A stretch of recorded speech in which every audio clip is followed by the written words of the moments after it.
Hey guys, welcome to the Wild Bit Show. I'm Meghna, And I'm Upamanyu. and we've got a great show planned for you. Sorry that we are 15 minutes late. There were some technical difficulties, so we were just trying to sort that out. Now that it's sorted out, we are ready to start. I hope you will stay tuned in. Some of the topics that we're going to cover today is obviously our headline topic, that is that New Zealand wants to eradicate feral cats by 2050, and this would mean killing over 2.5 million feral cats. In addition to that, we're also going to be talking about how wild turkeys are off the menu in Maine after forever chemicals were found in these birds. What else do we have on the roster, Oops? Cool. We also have been observing this week. There has been some stories about, you know, social media and wildlife and how those two are connected. We have a few stories on that, and we will explore that. We will also be exploring some new genetic studies which has revealed new populations of elephants inside forests. Um, Along with that, we also have our new species discussions.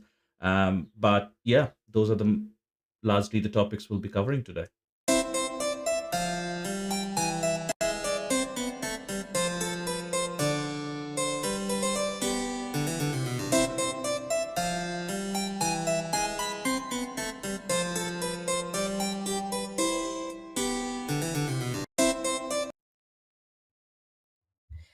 So, yes, the headline topic, and why we've called this episode Stone Cold Killers. Is it the cats or is it us? This is an article from The Guardian, and it says Stone Cold Killers, New Zealand to eradicate feral cats by 2050.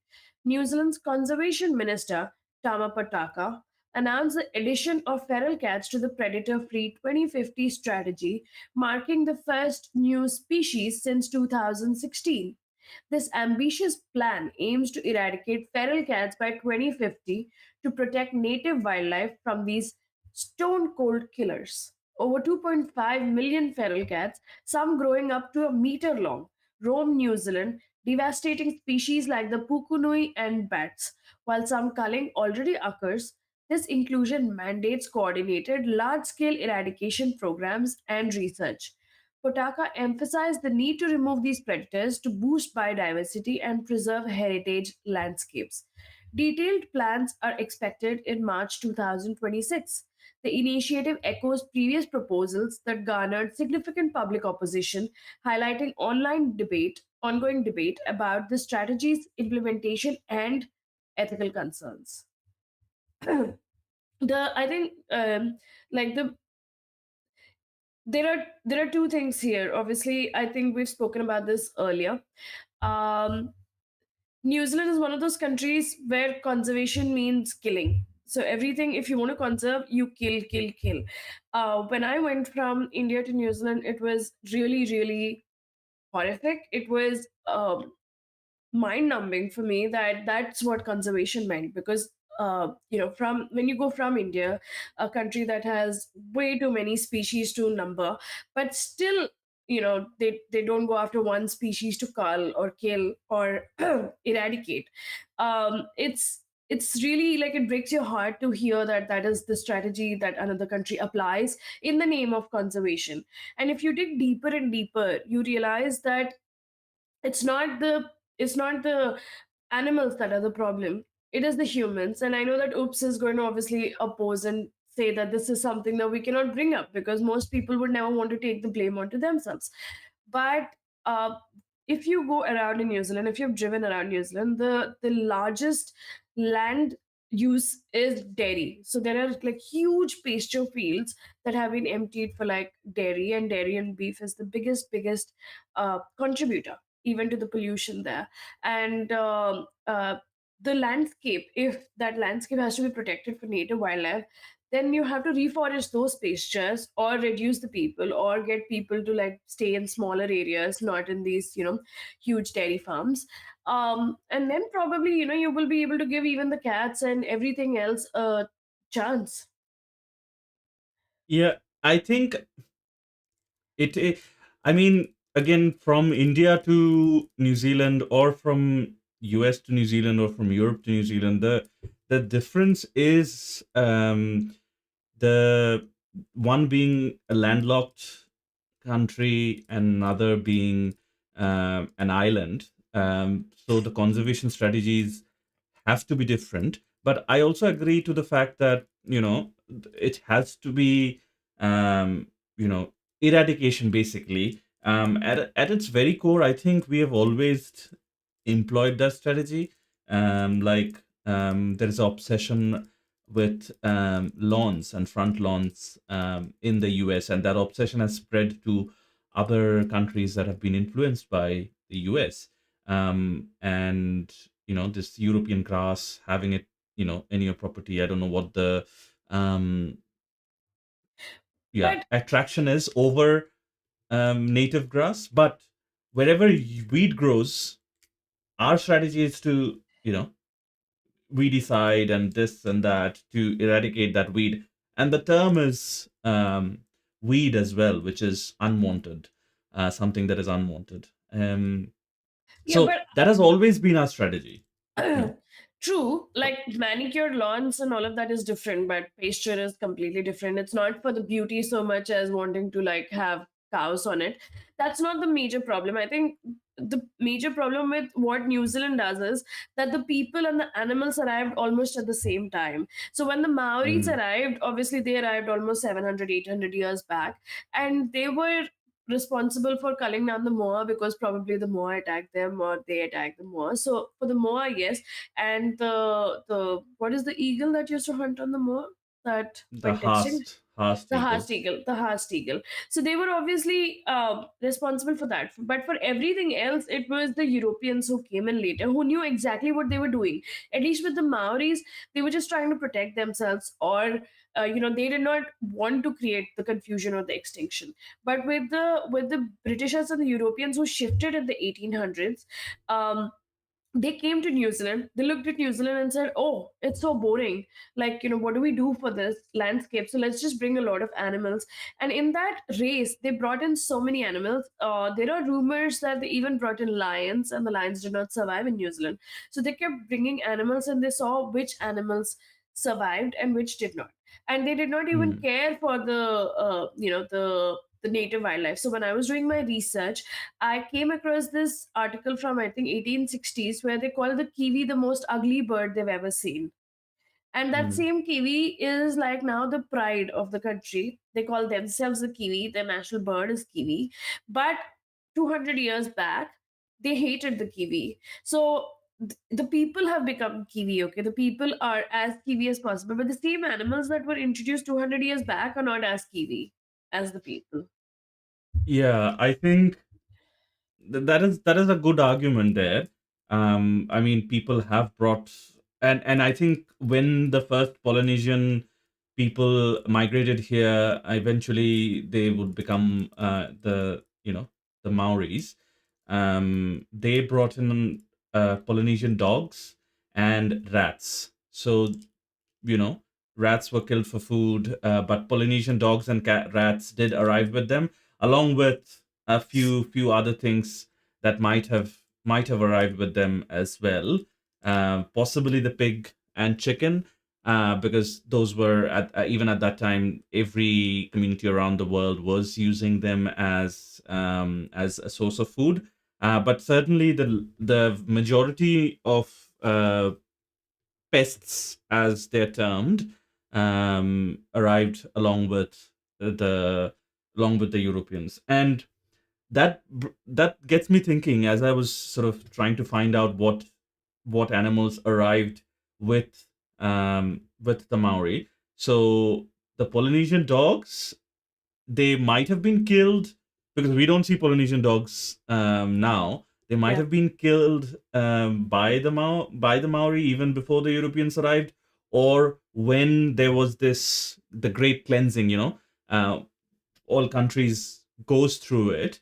We want our streets animal free and this and that. There should be no sewage in our streets. The great, yeah, cleansing um, of a city or a country, when that any country goes through that, they might have killed those dogs at that time.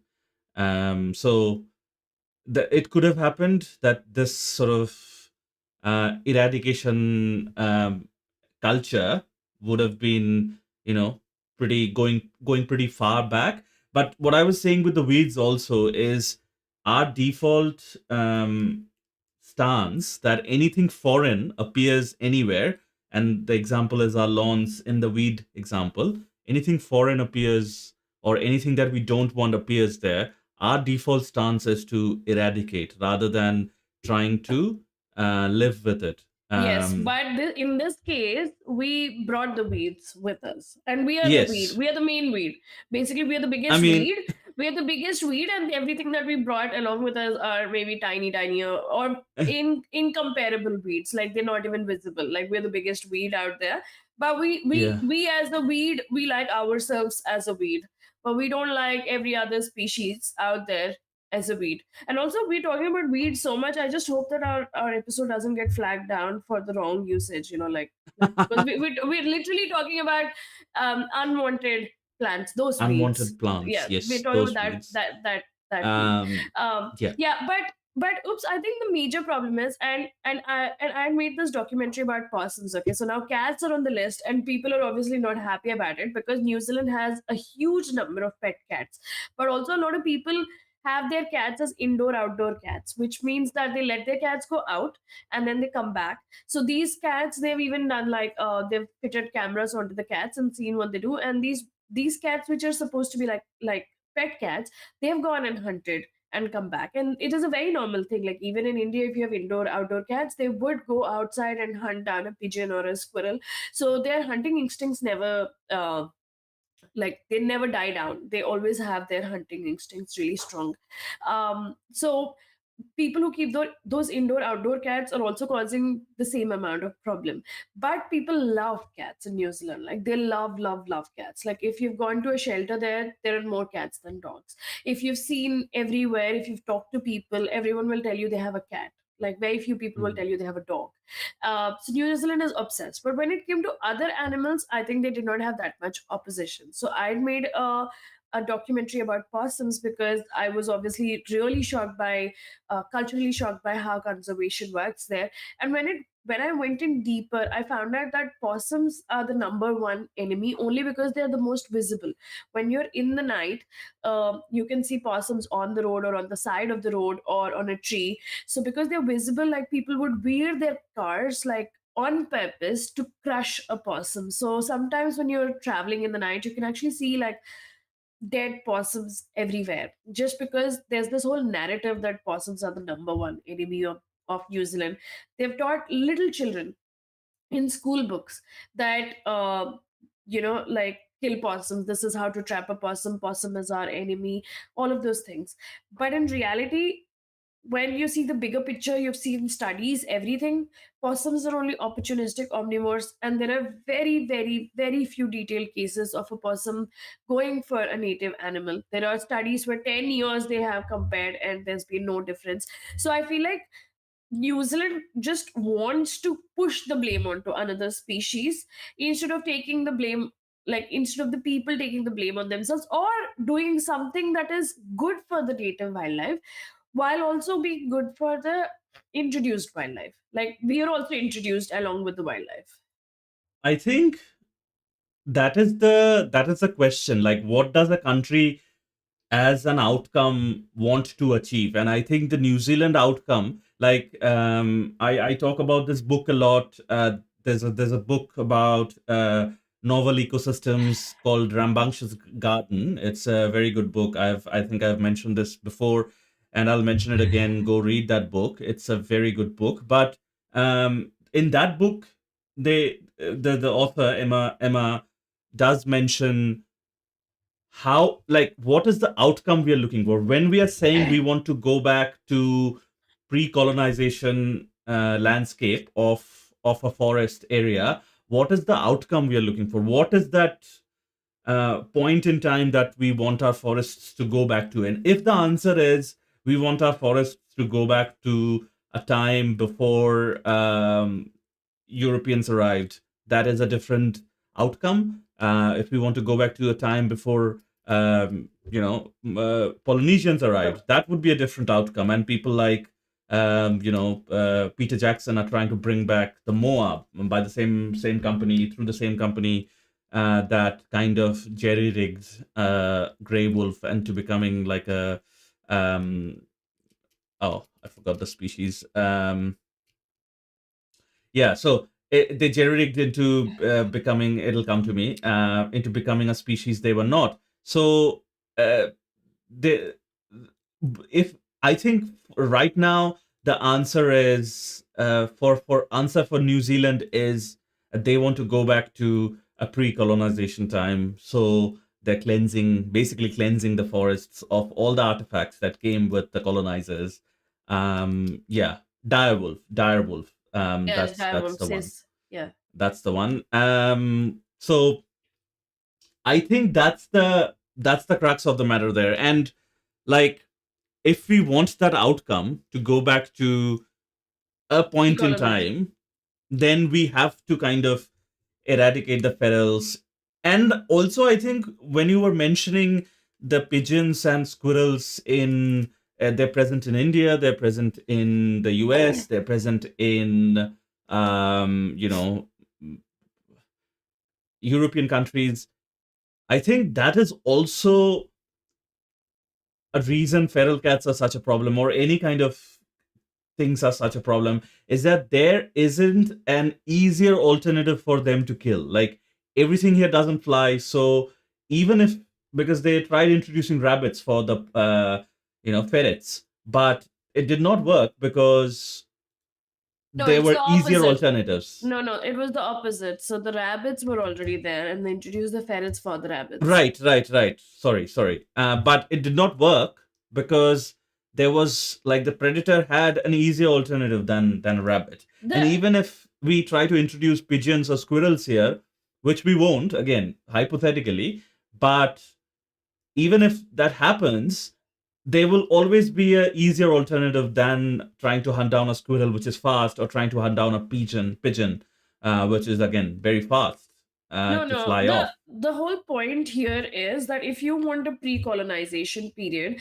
then you have to remove the humans too, because pre-colonization meant we were not there as well. And there was a time when we used to actually hunt down the kias, we used to hunt down the kiwis. We were actually killing all the native birds, and that entire national pride movement happened maybe after like 4 or 5 generations staying in New Zealand and then And I calling think that them. was the narrative the government was pushing because they want to conserve the kiwi.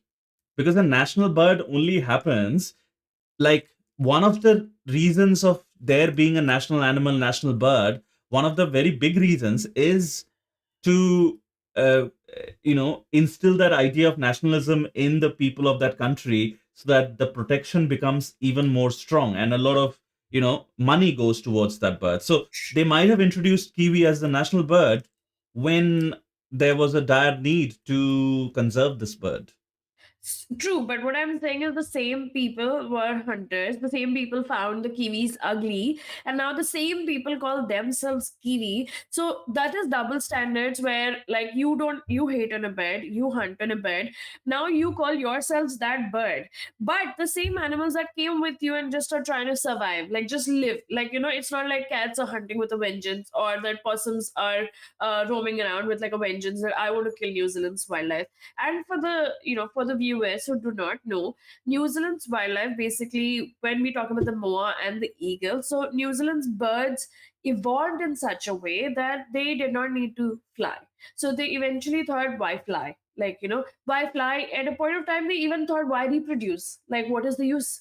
Like, why don't I just live? So at a point of time, they got to this extremely lazy level, that they just, if there was an eagle flying up, then they would just what would you say, just freeze, so that the eagle couldn't see them. And that is why the eagle mostly went for the moa, because it was the most visible bird. But with the eagle going off, they had like zero predators, they were not flying. And I think I mean, because the eagle was the only predator, that's why they were not flying. Because that was the yes, evolutionary, like, exactly. And it's quite amazing to think that Australia is their neighbor that has all the dangerous animals that you can think of, the biggest spiders, uh, the the poisonous snakes, and I don't know what all you find there. I mean, all the horror, Crocodiles. yeah, all the horror stories that you can hear. And then New Zealand is this place where you don't, hear about anything. And Yeah. so the birds kind of evolved in such a way. But now I feel like if the birds have evolved in such a way, people took over and they want to protect the birds. My thought for this was that you create huge sanctuaries for these birds, have them protected, have people patrolling, see that there is no way that the pests, as you call them, enter these areas. But do not try to kill everything, because killing is not the solution. You got these animals, now they've adapted, that is their home as much as it is your home. Um. Yeah. I don't know. Like I definitely No, partially then disagree. no, then you cannot call it your home either. Like, I mean, No, you but literally came like, with the so animals. what I said was that we want to bring back our forests to a No, and pre-colonization even you can't area. call it our.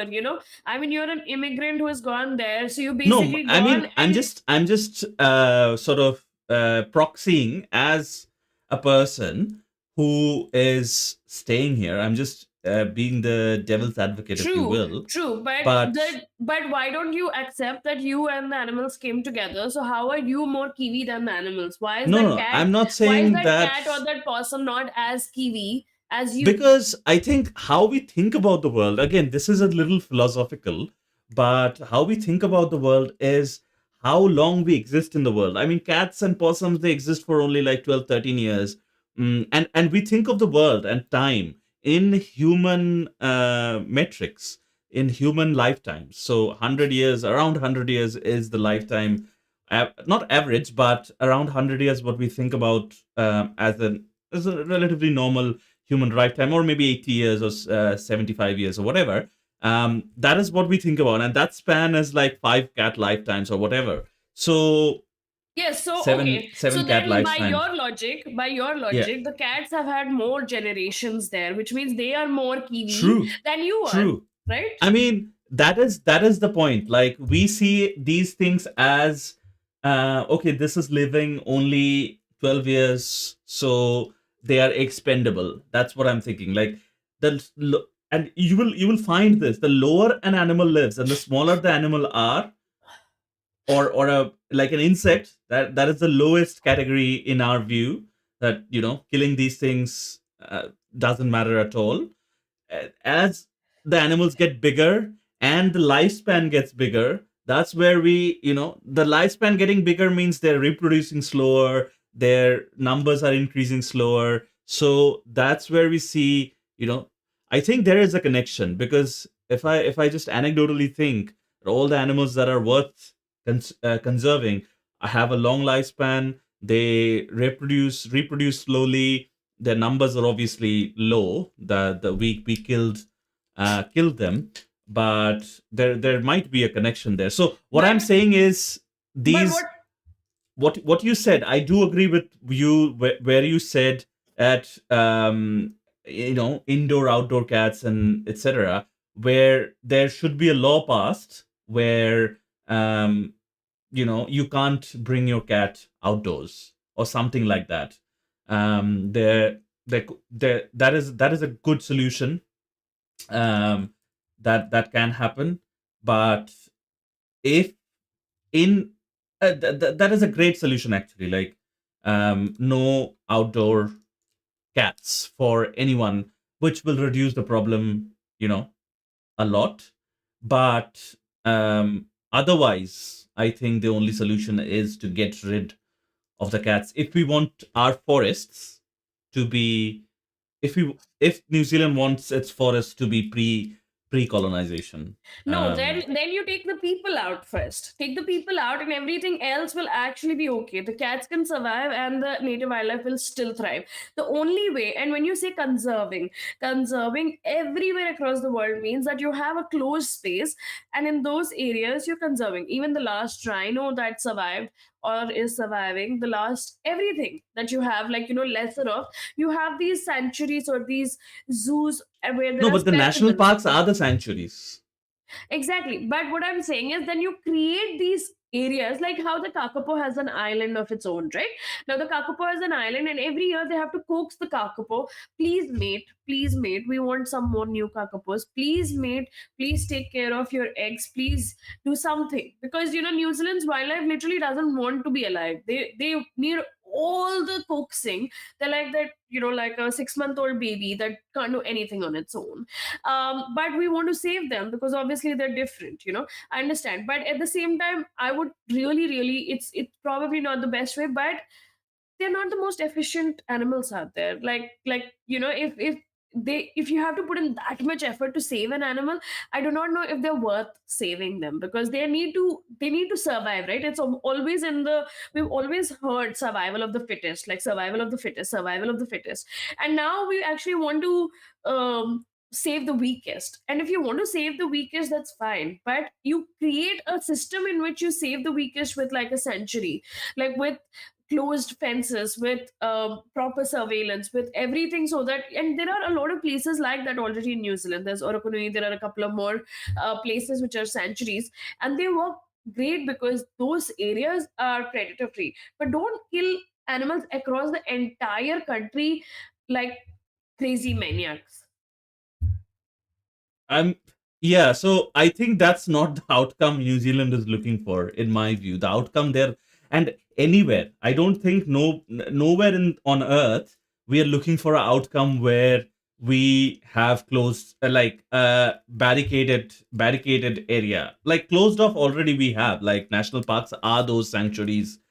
We call it the last No, bastion for no. wildlife, Most or most conservation areas are closed off areas so that they can, full time monitor these species. So if there are only a few of these species left in the world, and they bring them to these areas, there'll be these proper conservation centers. They would be huge, but no. they're But if specifically. there are few of them left, but if there are, that is a number that has gone below, like it is, beyond saving, or maybe they need too much effort. But if the species can survive in the wild, so what is the difference between wild and a managed sanctuary? So if the species can survive in the wild, so we want the wild to bring back the wild to, and that I think is the conservation goal all over the world.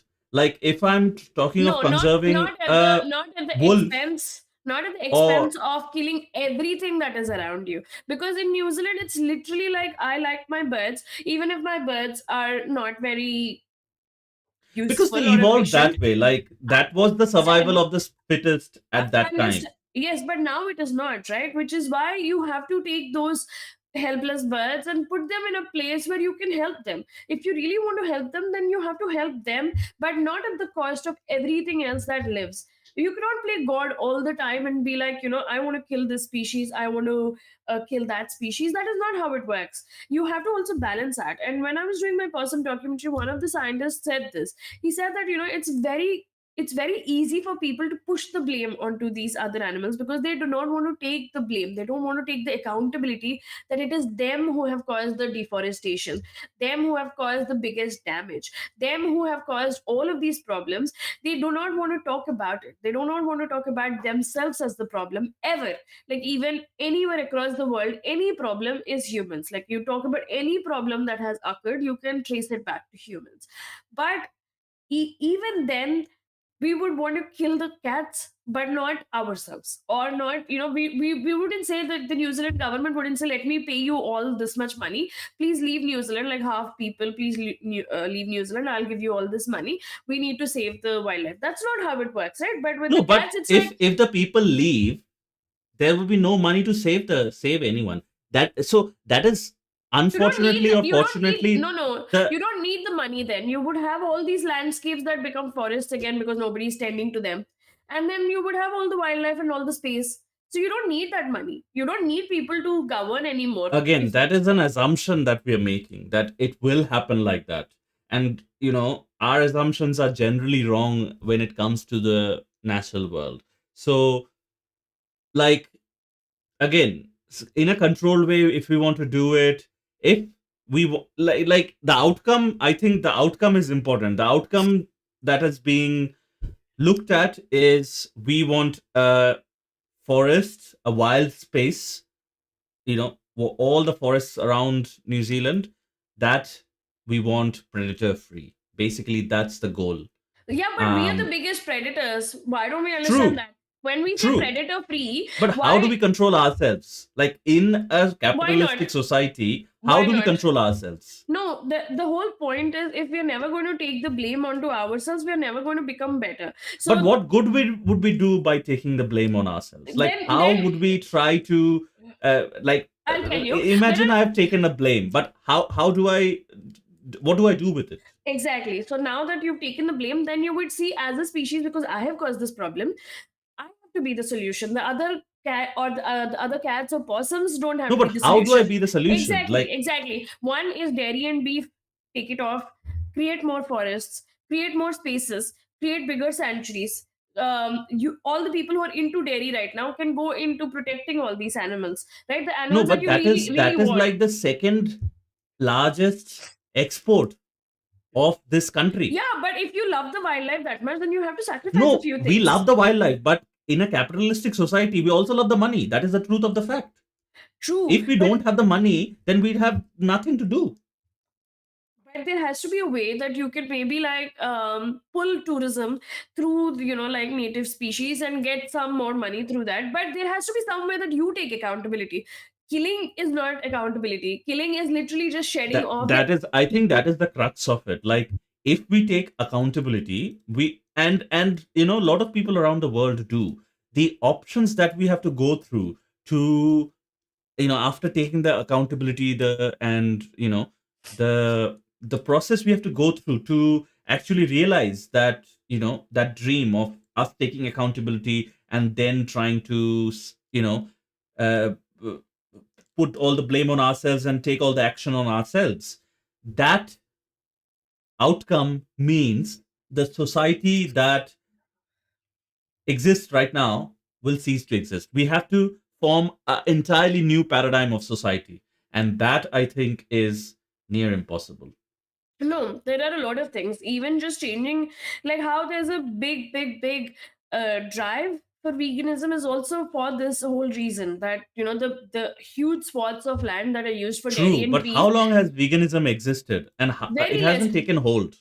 Exactly, but what I'm saying is, if New Zealand really cares about its animals, then that is also a way to go, right? Like, let me sacrifice my meat, but we'll do this so that, like the native animals have more space. Let me give up my farm and create a forest, and I will like turn into a vegan and let the government give me the subsidy or something like that. There has to be Where some. from where the government will give subsidy? Because the meat and dairy is what is giving the government money enough to pay then the don't subsidy. then don't kill the cats, just put in some money and create sanctuaries, because you cannot have your cake and eat it too, because this is unfair to every other animal that lives there except the native wildlife that literally cannot protect itself. Maybe the kiwi to some extent it apparently can kick, but the other walking birds, most of them no, and that is the exact reason that kakapos were moved to another island, because they were But not the able dream to is to defend move them themselves. back to the mainland. The dream is to move them back to the mainland Why? once we have achieved the Why? predator free Now, 2050 my goal. whole point is why. Like, because they see, I think if you talk about survival of the fittest, and change is the only constant in life, right? Everywhere, change is the only constant in life. There are always species mingling everywhere because of people. People are bringing species, everything is mingling. You cannot always want to, fix it, fix it, fix it. But now that it is there, you cannot want to move it because those animals need all the help. They need like a lot of people to help them survive, like the kakapus. You can't keep doing that once So you I shift it. think I think the thinking also is, and this is my thinking. If challenged with the idea, or if told, given the statement that the animals need help, my response there also would be that I want to be in a exist in a reality where they don't need help. Because if we eliminate all these species, they wouldn't need any help anymore. They would still need help because they For go for what? years without reproduction. They say that Okay, their population reproduction is is a different issue. no, reproduction is the main issue. How will they multiply? Oh, reproduction, barring reproduction, they would not need our help, and only kakapo needs help with reproduction. No one else needs help. Kiwis don't need help, or anyone else don't need help. So And there's that one is more also bird. they need help There's one more because bird. The the ones that are takahe needs help because yeah, the ferrets are predating on their eggs, the and the taka. cats are predating on their eggs. So the takahe can actually be in big protected sanctuaries. That is the whole I point. mean, they what if I don't want them to be in big protected sanctuaries? That is what I think that is what the outcome is New Zealand is looking for. If you don't want, then you have to also pay some price. Why should the cats and the possums or the ferrets only pay the price? And the problem is with the visibility. Like my problem with the campaign is also that the ferrets and the stoats, they were introduced because first rabbits were introduced, right? And rabbits reproduce like crazy. They always say rabbits multiply like crazy. The rabbits started multiplying, and then the Europeans or the Britishers thought, oh, what do we do now?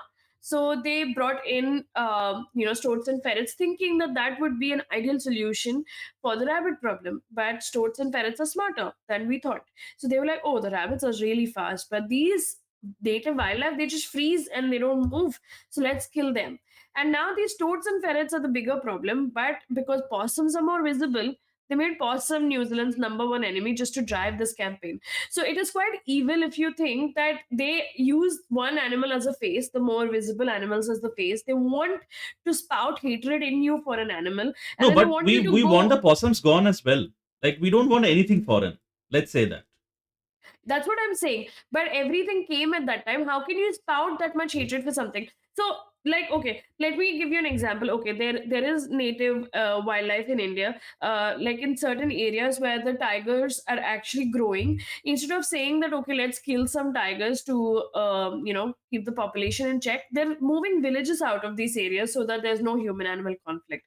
So we go to that extent with animals, and even when newer animals are introduced or there are other animals introduced, we never say that, okay, let's just go killing all of these because this has predator, our forest, so this is killing. There's some kind of balance that the forest itself has. So I refuse to admit, because 200 years the possums have been there. No animal has gone extinct there. No animal has gone extinct, even with the stoats and ferrets being there, even with the cats being there. And you're telling me suddenly, like by 2050, they will demolish all the native No, wildlife? I don't think that is the case, Meghna, because we have been actively hunting these since the conservation dock and all these places were introduced. Because we have been constantly culling these, the people here, the humans have been constantly helping these other species. That's the reason why they haven't gone extinct yet. The The other predator birds. free is very new. Otherwise, No, the predator free is very new. It's not very old. So the culling and killing has, and the hatred hasn't come in since a long time. But the whole point is that, so for 150, 175 years, these animals stayed together and nobody had any problems. And suddenly, like, you have problems with all the animals and you want to eradicate them. like again, These animals learn to survive with each when other. when they crossed the brink, basically when So we crossed the um brink too. Why do we celebrate a 5 million milestone of humans in New Zealand, but at the same time say that no, 2.5 million cats, which is half the population of humans, need to be culled? I think that answer we can never agree on, because that's how the human brain works. Like, why did we actively make an effort to taboo cannibalism? Why did we do that? Because we don't like the idea of us eating ourselves. And no other animals does Yeah, that. to be So I honest, don't to think be if you ask a cat that if they want to kill other cats, they would say no, probably. no, no, no. What are you talking about? The cat. Eat, let's say eat, like, because animals have that competition and we kill each other as well. Killing is not a problem. Eating or having this idea of mass, killing, we call it genocide. If someone kills a mass number of people, it's termed as genocide. It's a war Yes, crime that we term but it as. with The idea, genocides we cannot also, digest that idea of, but like, how much effort did we put in to make a coronavirus vaccine in a short amount of time? We eliminated all the red tapes. We want to save people. We want our people not dying. We Really? want humans Then not dying. then why did a lot of people not step up for like Gaza? That was not the like there was a huge genocide People going. are stepping up. People are stepping up. It might be a lower number of people because of the racist narratives and all the other things, but there are No, people stepping up. basically, we are very selective in what people we want to save. It is mostly our people. If it is another True, country, but then they're no not our government, people. like even as simple a thing as euthanasia, there are a handful of governments where euthanasia is legal. So the idea of killing them and like going a one step further, the solution that you are saying, or the solution, like the idea of the reality that you want to exist in, where the government is okay, you know, eliminating a bunch of people for the sake of wildlife. That idea, I don't think that reality is No, no. When did utopia I at best. wait? When did I say the government will eradicate? Either it tells people to move out, or it says let's create these Yeah, sanctuaries, move out or where? it to Like, Australia or any other place but that is but willing to would they take be people. okay with taking these amount of people? Exactly, but the okay, if they are not okay, then you create sanctuaries, but you do some kind of sacrifice from the human level as well, not just from the animal level, because those cats are just trying to survive. They're just out there, they're trying to survive. It doesn't mean that you start killing everything, especially with the What possums. is the solution? You mentioned what can we sacrifice? Like you mentioned meat. Okay, Yes. so meat again, that would put a generation, like if there is a cold turkey shift from meat to vegans, that would put a generation maybe unfed, or it might introduce certain No, difficulties it in doesn't. your It body doesn't have to be. that No, doesn't. what I'm saying is it doesn't have to be sudden. You make changes. Everyone makes dietary changes where whatever amount of meat they're eating, they cut it by at least 50%. Okay, but do it gradually. You change the dairy perspective in the country. You make it like let's have more agriculture, or those Iceland type farms and those greenhouse guys kind of structure where you have a structure and you can have a lot of farms growing. So a lot of cold places have those kind of farms where they can grow the choicest of vegetables. And New Zealand doesn't do that. New Zealand imports a lot of vegetables. They're not Hmm. sustainable. Like they're not self-sustainable. They can be self-sustainable at a point, so then they can change those diets. They can have lesser pastures, then they can have more area for these animals, and they can also create these sanctuaries. The thing is, we can do if we want to. It's just that we want our convenience above everything else, No, so we but in the target the scenario animals. that you mentioned, we are getting rid of all the cows and stuff. How do we earn that money to feed our country and import, or maybe even grow vegetables? No, so How the how do whole they earn that money? you would Because it is earn. a capitalistic society. How Exactly, but I'm saying right now you're already spending a lot of money in importing, like even something like what do you say, tomatoes or any of these vegetables. but Most vegetables, it has to be more than what we are exporting. Less than exactly. what we are exporting. So you Like have to the have money we those. are spending importing has to be, like, by definition has to be less than what we are, or significantly less than what we are exporting. Otherwise it wouldn't be a sustainable model for the Exactly, but country. that needs to be studied, because if we are importing so many of these produce and we stop importing and we start actually like just growing it in our country, how much can we save by that? And can it then compensate for whatever dairy farms we're okay letting go? That is a study that needs to be done, because at the end of the day, if the humans are not willing to do some kind of sacrifices, then why should the animals? It makes zero sense. And I for me, think it still baffles me that if a human kills a human, there's like a huge punishment with a death sentence and everything. But a human kills an animal, nobody blinks an eye. Like for me, it's still, I just cannot fathom that part, that we have placed ourselves so high up on the ladder that everything else doesn't matter. look, the thing is, this is again a democracy. So there are parties like the Green Party, which is trying to achieve some of the goals that you're mentioning, but nobody votes for that. And the day people vote for that, these kinds of reforms will happen. They have a plan. People like you will have a plan, and it is not it is very wrong to think there are not political parties that are also thinking along the same way. Green Party is a party in New Zealand, but it's a minority party. Like, even lucky if even get one or two seats in the House of Commons or whatever. So yeah, until the people as a country does not decide to prioritize those things, it won't happen. And right now, if there is a um, No, that part I agree referendum, with. Yeah, if I there is agree a with that part. referendum, yeah, the government doesn't want to push that narrative See, of dairy it free is or meat free. it is the same thing with India, even though like there are reports coming every day of the pollution, especially where I stay.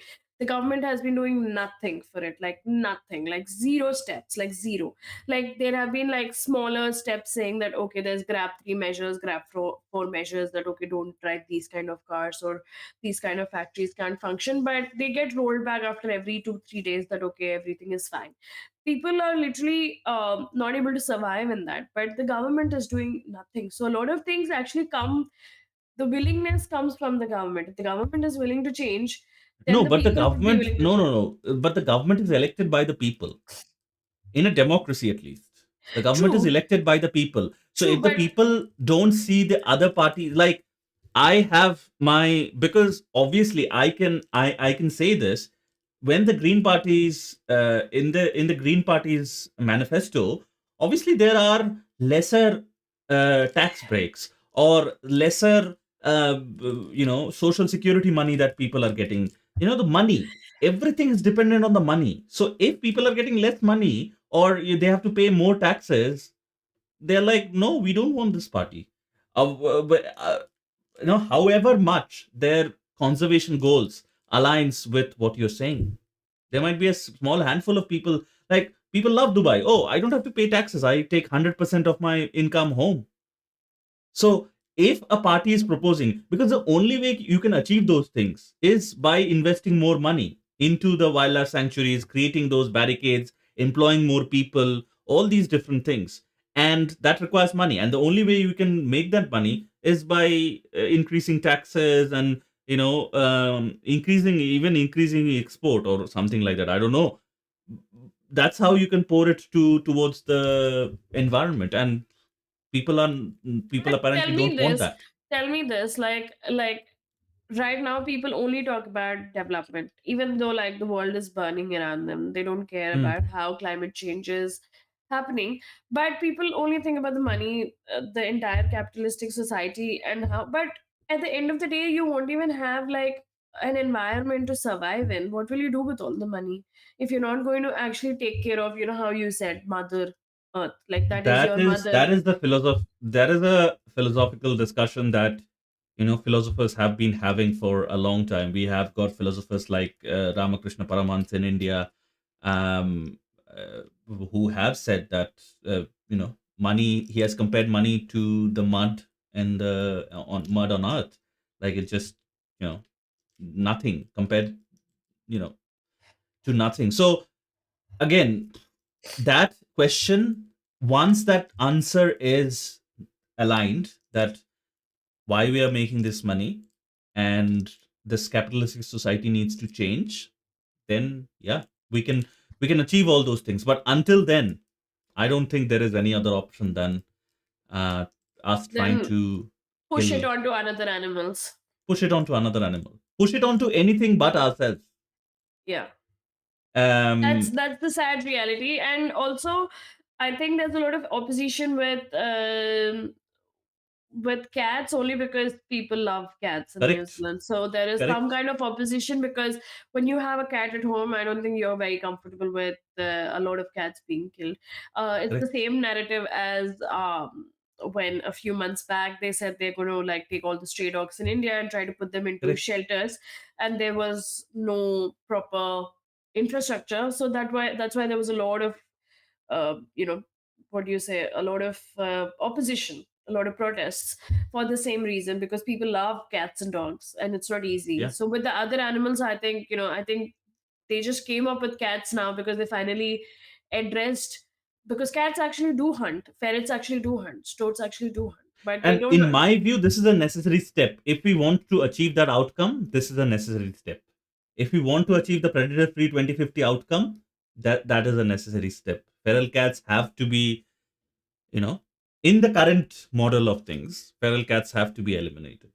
I Um, I mean, I still think there are better solutions, but if this is like a never-ending debate. We've actually been talking about this, I think, for a really long time, and no, it this is is good. how. It's good. It's True, good. true. This is how Oops and me used to debate even way back when we were in New Zealand. We would debate on one topic for like hours, but we have more topics to cover. So I think we will leave this on a agree to disagree note between Yeah. us. We both agree with each other's points, but we also disagree with each other's points. So that is how it is. But Let's. okay, let's jump to the next topic. Yeah, I think there has been a narrative of social media finally, not finally, but social media influence bleeding onto the conservation narrative. There has been a few articles that we have captured this week. The first one is from National Geographic, of course. Are foxes becoming domesticated? And this is basically we'll talk more about that, but it is basically foxes, some viral TikToks of friendly foxes interacting with humans. You know, it is fueling the debate of self domestication. That's one thing. How social media and the fast pace of social media and the viral culture is affecting the conservation and wild animals. There's another story from the Guardian where it's titled "Cuddling Capybaras and Ogling Otters: The Problem with Animal Cafes in Asia." This is another story that we have seen, and then the third story is from Mongabe, where it's titled "Already Disappearing: Southeast Asia's Striped Rabbits Now Caught in Global Pet Trade." So I think all these stories, how it links, and we have discussed this, how it links to each other is that idea of having these species out there in a social media context. And if I have, for example, a capybara or an otter as a pet, or a cute rabbit as a pet, I'm putting that out on Instagram, and the reach of that cuteness is so much right now compared to even 20 years ago. So everybody is in that space of, because everyone in the world is struggling with their mental health. Everyone is in the world is trying to scrape that one moment of happiness, and they feel like one of the things people feel. And again, I'm using you know everyone as an example, where I'm generalizing a bit, but there is a feeling that if I get that thing, that would ease my worries and ease my mental health. It would help me recover, which might be true, But but it's but also funny because that list never ends. Because today, if you get that and you're not happy, then you look for the next thing that will make you happy. Because happiness is so fleeting in today's world that it's always a pursuit. mm, exactly. So the first one is, are foxes becoming domesticated? This is from National Geographic. Viral TikToks of friendly foxes interacting with humans fuel speculation about fox self domestication. And I think we have talked about fox domestication. You can check out some of our reels that we have posted on fox domestication experiment in the past as well. Just go through our channel, you'll find it. Experts clearly define domestication as significant inheritable behavior, physical and genetic changes creating tamer animals with distinct inheritable traits. While studies show urban foxes have shorter snouts and are less fearful and more exploratory than rural counterparts, Animal behaviorist Blake Morton emphasizes this isn't direct proof of full domestication. Biologists, including Cynthia Abona, warn that promoting self domestication myth via viral videos can harm foxes, fostering misconceptions and encouraging inappropriate human wild animal interaction. And that is at the crux of things. Like, maybe some tigers at some point were a little bit friendlier than the others. And then we discovered that we want tigers, we want to pet tigers. So we have tiger petting zoos in the The US, US and in Thailand. and Thailand and other places like that. Yeah. So that's there. Um, at there the is same at the same time, I think it's really weird because the way social media picks up is that if there is something that is trending, then it would pick up like wildfire, and others would want to copy it even if they do not go through the research of it and they do not go through why it has to be that way. So now everybody would want to target and get close to these foxes just to take like a selfie, because they now believe that, oh, foxes are that friendly that they can just survive with us. They're just like dogs. It's not That's not how it works. hmm. Um, So the second story is exactly like that. Cuddling capybaras and ogling otters. Capybara cafes are booming across Asia, driven by the internet fame of these docile rodents. In Bangkok, for instance, customers pay for 30-minute petting sessions with capybaras and other exotic animals. While seemingly innocuous, experts warn that proliferation of such animal cafes is deeply concerning, directly linked to a troubling rise in the illegal trade and movement of exotic and even endangered species. Animals like South American capybaras are found thousands of miles from their native habitats, raising serious questions about their origin and welfare. Conservationists highlight a shift from the food trade to an increasing pet trade. With these cafes at the forefront, the sudden popularity of weird and social animals like capybaras, though understandable, has a significant dark side impacting global wildlife conservation efforts. Again, this is that FOMO culture, where you see someone else doing something cool, you want to visit that place or you want to run after that. But it happens in the birding community that I am a part of as well, the bird photography community especially, where if you see an update on eBird, which is the database birders use to track all the birds that they've seen. It's like a checklist almost.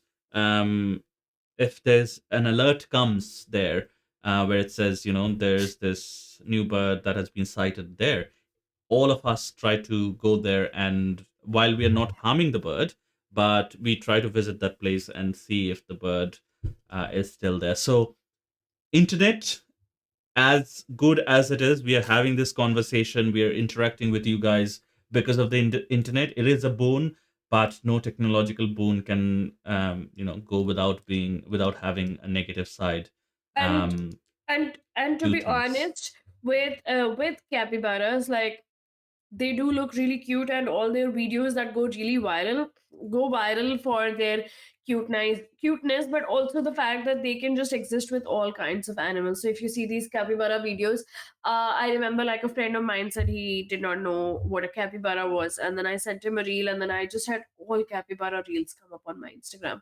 So I would send it to, like, I would keep sending like different reels. Like, there's even like a capybara hotel in Japan, apparently. Like, you have like capybaras all around. And there's this one video which was really insane. So like, there are all these crocodiles or alligators, and the capybara, there's like one capybara in the middle of all these alligators, and then it sits down, and with its bum it actually like hits the face of an alligator, like, get to the side, and then it sits down. And it's quite funny, like, because it's like, oh, capybaras can be friendly with any kind of animal, like, it just.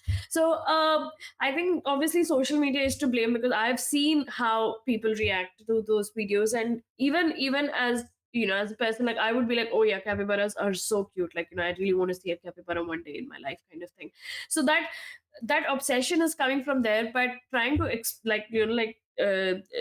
transport them all the way from South America to Asian countries just so you can have them in a cafe to pet them seems really ridiculous. Yeah, Mm, those are capybaras. Yeah. yeah. And I think if it was limited to just petting, which it would have been 20 years ago, then it would have been fine. But it's not petting that is the most exciting part. It's sharing your petting experience with the world, is the most It's the exciting interesting, part. Yeah. exciting part. And social media organizations have, as I keep saying, they have figured out how to capitalize on that need, our human need to exist in this world, exist in the society, and feel like we have contributed back to the society. And I think it's also a result of, you know, overall us having more money, us as humans, as a society having more money than ever. Although there are places around the world which live in extreme poverty and malnourishment, the world in general has got access to more money than they ever had, and they are living in the best state that humans ever lived in. We are living in an era where we don't have to worry about a bunch of things that we would have to worry about even 50 or 100 years ago. So that extra money means we can go after all sorts of things that we couldn't, you know, maybe 100 years ago or 50 years ago. So Yeah, but yeah. I mean, the biggest problem with this is that if you had something native, or if you even had like a cat cafe or a dog cafe, it's still fine, because I mean they're Domesticated animals, I would also agree. It is fine exactly. to have. And these cat cafes and dog cafes are also great for people who don't have cats or dogs at home and really want that, to spend that time with an animal. So they can go to these cafes, or they can go to the shelters and volunteer. But to export, like transport these animals, and then have these animals in your country, and let's say that at some point of time some cafe closes down, so they just like leave these capybaras in the wild, and they'll say, oh, these wild capybaras are our problem, then they'll start culling the capybaras. It's just going to be a big cycle. And then at the end of the day, it's going to be the capybaras paying the cost, not the humans who brought the capybaras in. So right now, the capybaras are enjoying that attention. But like any social media trend, if that love dies down for them, or there's a shift to some other animal or something, at the end of the day, the animals that will suffer are the only the animals would suffer, not the humans who brought them. Mm, true.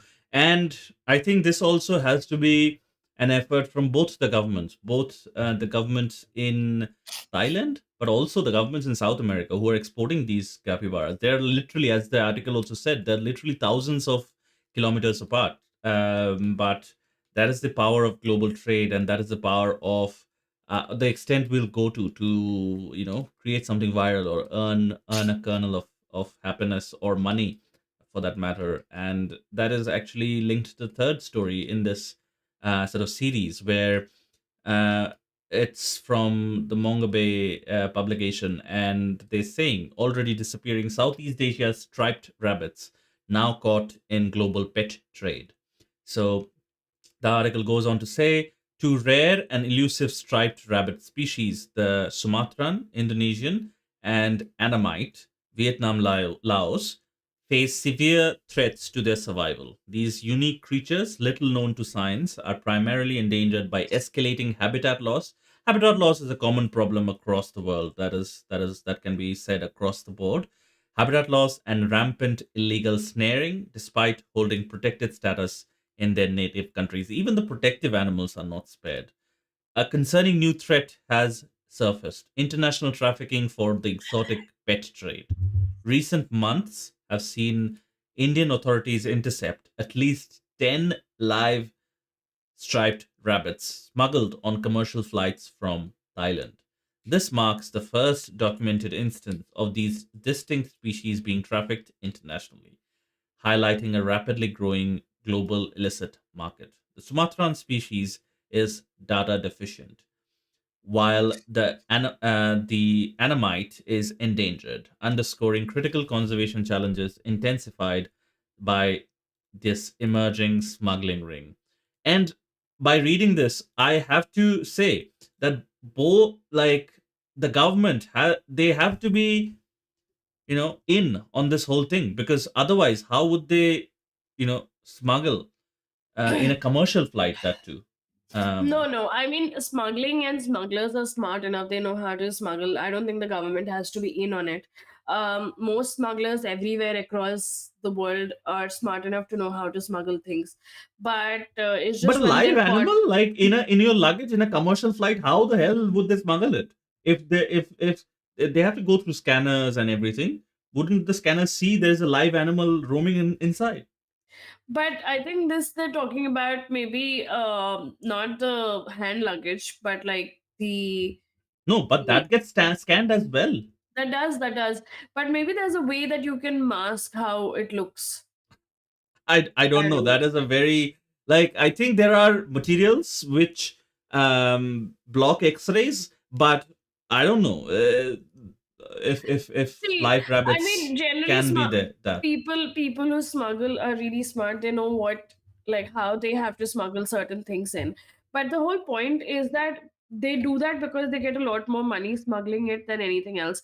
Um, and the weird part here in this entire story is that there are animals that are being smuggled all the way, smuggled or exported or imported, transported from South America to Asia, and now there are Asian animals being transported within Asia to other countries. Like, why don't you just keep your animals with you and protect them than trying to just ship them everywhere across the world?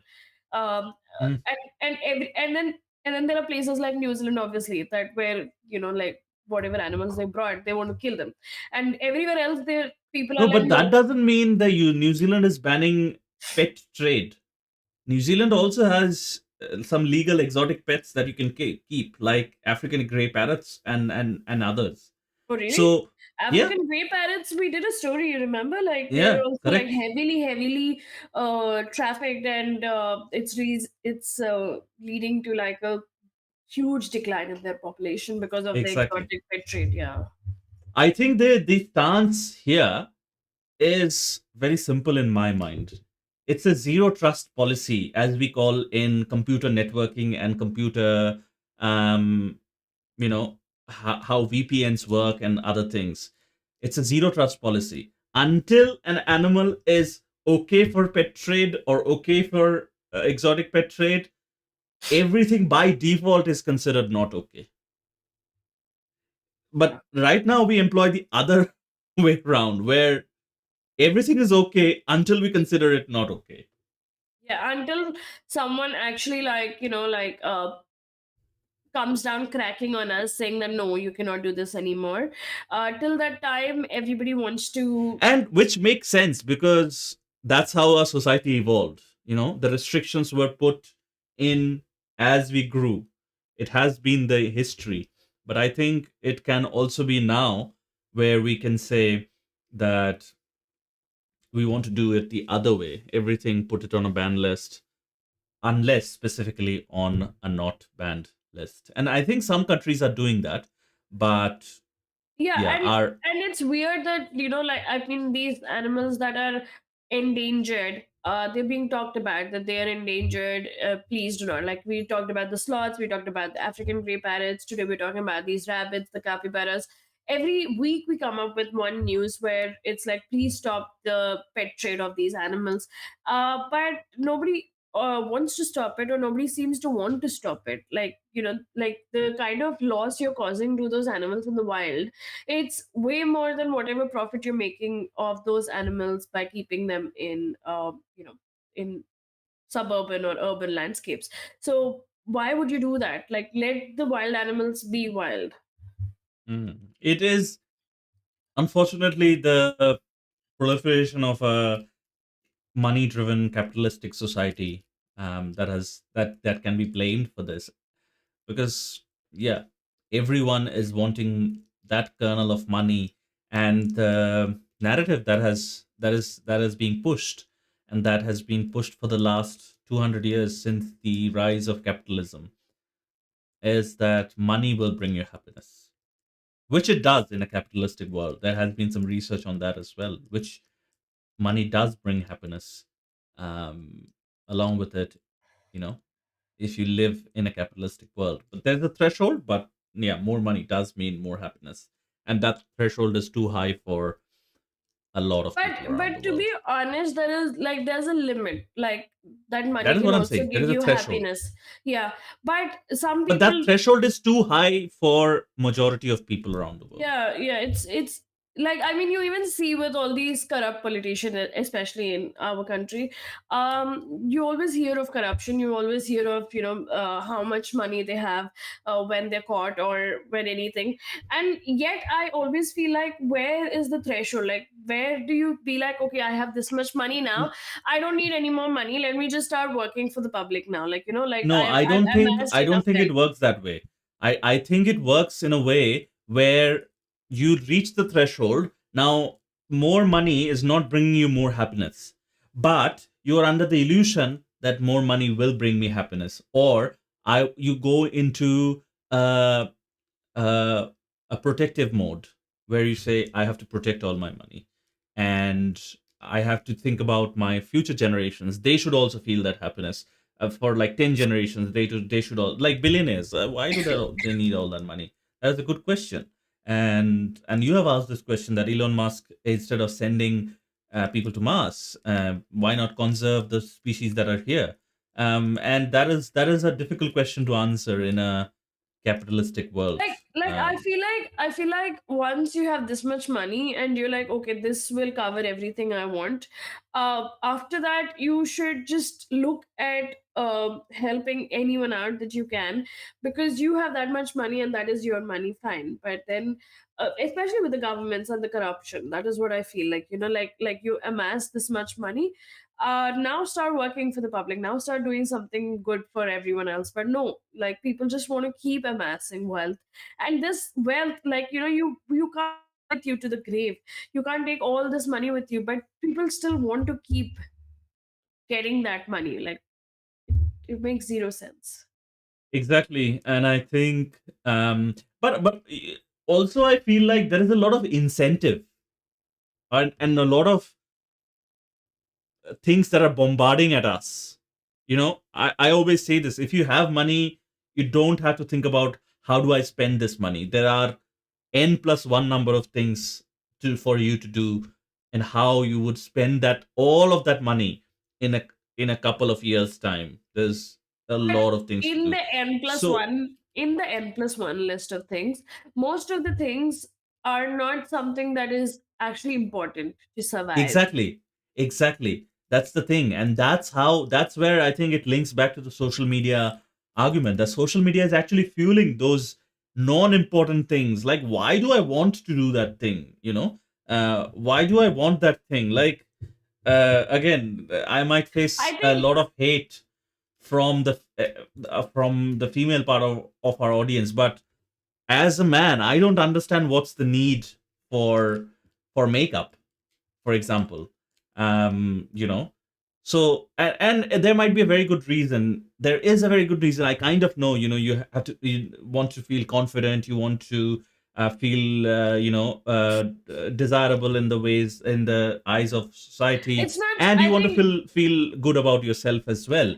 But that comes from the fact that social media has pushed that narrative, and the media in general, not only social media but traditional media, has pushed that narrative of, you know a lighter skin tone means, a more attractive person, or a skin that is free of blemishes means a more attractive person, so on and so See, forth. I So think the makeup argument is also the thing that the way that men are picked on, the women are not picked on the same way. Like for women and beauty and everything, the way they're picked on is very different, which is why they need to feel insecure, which is why makeup gives them that kind of security. But having said that, with social media, the trend that is picking up is actually based on cuteness. So if an animal is cute, then it's like, I want it, I want to keep it. And that is what is happening with the capybaras or the striped rabbits or the foxes. Wherever you post these videos, or the sloths that we spoke about the last time, that people are posting these photos and these videos that, oh, look at this sloth that's smiling, or look at this fox that's that's not aggressive, or this capybara that's just so cute to touch, or these rabbits that I want at my home. And this becomes like a global escalating trend, to the point that everyone wants that at their home, because they want that kind of cuteness, and they feel like that cuteness will validate their their existence, or will make them more Hmm. happy, Yeah. or will keep them satisfied, or this is exactly what they needed in their life. But the cuteness is what is literally killing. So um the same animals that you find cute, when you fuel their trade, their illegal or legal trade, to the extent that they cannot survive in the wild, then you're part of the problem. Like, your Oh, cuteness videos are part of the problem. 100%. And that those are the videos that go viral, the ones that you want to do, or the ones that you like. Rarely would a if an animal is literally not dying, the videos won't go viral to a uh global extent. And even then, the people would be like paying attention to it 5 minutes. Well, Yeah, this has happened and with me as well. also it's really weird, like when you talk about conserving the wild or conserving the same cute animals, people don't want to hear about that, but people will still want to see more videos of them in a cafe or someone's house or someone's pet. Like, those would always garner more views than the advocacy of saving these animals. True. And I think it is partially how the human experience and human brain is wired as well, where we cannot focus on those bad news for more than a couple of seconds. But the dopamine is just not released. So whatever releases our dopamine, um, you know, is what is attractive to us. And unfortunately, um, the kind of videos that we want the dopamine hit on are not the ones that you know uh, provoke that kind of a reaction. So as I said, like, there are n number of things to do on social media. It is our choice to choose the right ones, and also shame or resist the wrong ones, the wrong kind of attention. And if I believe everyone has a moral compass inside, it's just a matter of how much they pay attention to it, and how much they want to suppress their internal feelings, and how they feel about a situation, how much they want to suppress that. But everyone has that. So um yeah, I think if everyone follows that, then these Yeah. kinds of threats, this is a completely new threat. Like, no government has the infrastructure to deal with it. And this like, there's a specific law in the US, and this gets talked about a lot in the free speech communities and etc. There's a specific law in the US which specifically bars social media organizations to be prosecuted for anything that's on their platform, and no other industry enjoys this kind of privilege. So in this scenario, we are not able to blame the social media companies, where they are to be the blamed the most. No, We it's cannot actually the blame. people, right? I mean, so No, are but they their supposed to be? algorithms are fueling these kinds of behavior. Those algorithms, you don't understand, those algorithms are highly curated to fuel this kind of behavior. No, but their algorithms are basically based on what you want to see. Look, so for example, my algorithm on Instagram is so clean that it only pushes underwater videos to me, and that too of conservationists and ethical videos. But that is because I have set my algorithm that way. So the algorithm Well, is not to the blame. The the algorithm is government not is to thinking blame. like you do, which is not the case.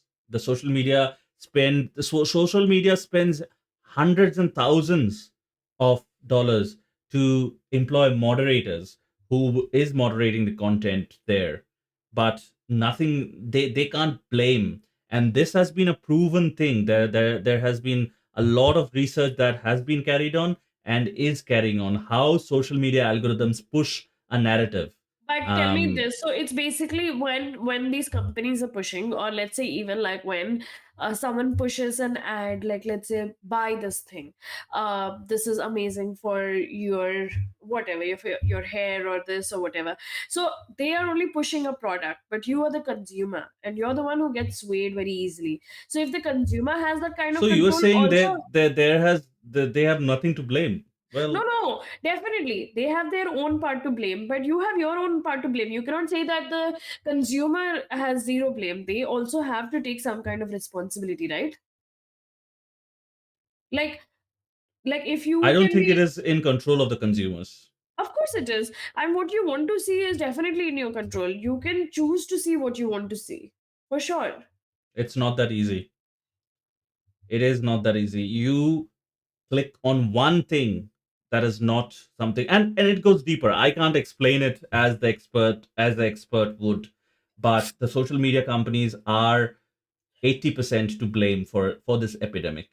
The social media organizations are in the wrong, and there's a law that protects them, and that's why this the visionaries of social media or whatever, they realized there would come a time where people would want to prosecute them, and they actually made a provision in the law for that exact same reason, and various other reasons as well, that they cannot be blamed for what is put on their platform. So there you go. Um, but I think the research shows clearly that, of course, there is the responsibility for of the people as well, but the dopamine hit is so enticing that very difficult to get out of that circle. Maybe you are able to get out of it. I don't know even if you are able to get out of it, but maybe not. But for the majority, 99% of the population, it is very difficult to get out of that dopamine hit. Something that gives you happiness, it's very difficult to get out of that circle. But at the same time, obviously, if you're going to say that the the social media companies need to be more aware of what they're pushing onto people's feed, people also need to be more aware of what they want in their feed, in the sense that if you truly want to save animals, or if you truly care about these animals that you see No, these I don't videos think I of. don't, a very few number of people exist in the world that want to save animals. True, Everything is a social pressure. true. If you don't feel, it's a currency. Like if you don't feel you belong to the group, a group, so humans identify with a group identification is a core part of the human experience, and we will do everything in our power to feel belonged in a specific group. It can be a group of conservationists, for example. That is the group you belong to, I belong to, and there's a cost to be paid to be a member of that group. Not anybody, we won't include anybody in that group. There is a cost to be paid. You have to be a certain kind of person. You have to demonstrate that these are the traits that you have. Nobody can be part of that group by default. So every group works like that throughout human history. There is a currency, and I think that currency is too high for most people to be part of that conservation group. And most people are part of the dopamine hit, what gives me happiness kind of group. So nobody wants to save animals. I don't think so. Everybody wants a better life for themselves. That I am very sure of. True. Um, and True. at the cost of animals, yeah, that's just a um, lateral cost. Yeah, I think as long as people have the cute animal with them, they're like, okay, I'm good. Like, I don't care if the animal's not Yeah, good, but I'm good. like having the cute animal and showing the world that I have a cute animal. Oh, true. Yes, showing the world is the bigger part now. Yes, showing the Yeah. world is a bigger part. And obviously, if I was a social media company, I would identify that, you know, showing the world is there's a good book called The Siren's Call, and that exactly delves into the depths of how social media, like if I get a notification on my phone, I have to check it. There's no way I'm not checking that, even if it's a faltu notification, even it's a useless notification that doesn't, like, I would say 99% of the notification don't need our immediate attention. It can be replied to in 2 days time. Yeah, So yeah, there definitely. is no way And I we usually can do that. eliminate the siren's call. True. So Yeah, and I think the generations are getting more and more addicted. Like now, everything has to be first on social media, and then you live the moment. Like people don't want to live the moment anymore unless they don't have their phone like in because the front of social them. media companies have pushed for that narrative, they have tried very hard, because that's how, if that did not happen, the social media company, like, one of the top 3 billionaires is Mark Zuckerberg.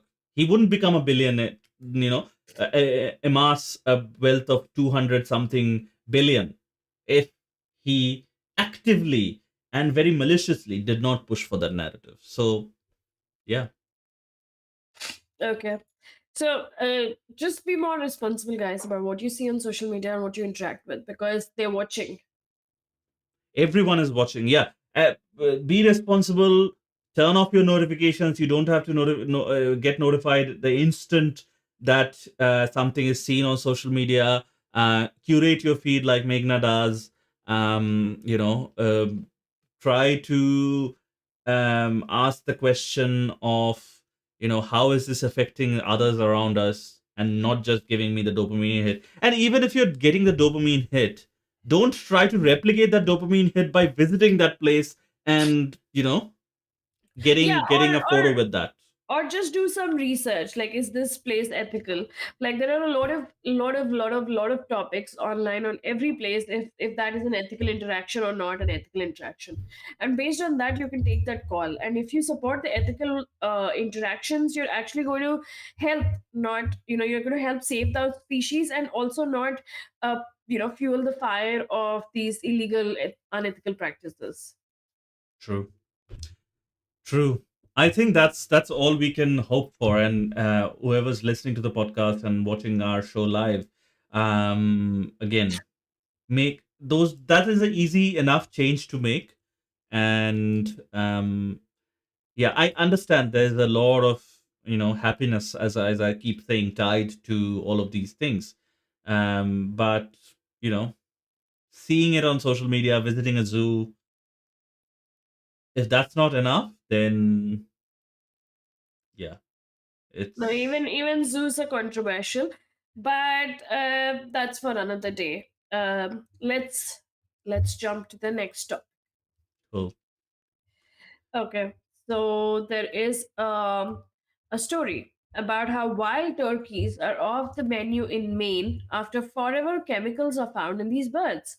Hunters in Maine are advised against eating wild turkeys and deer from specific state regions due to contamination by forever chemicals.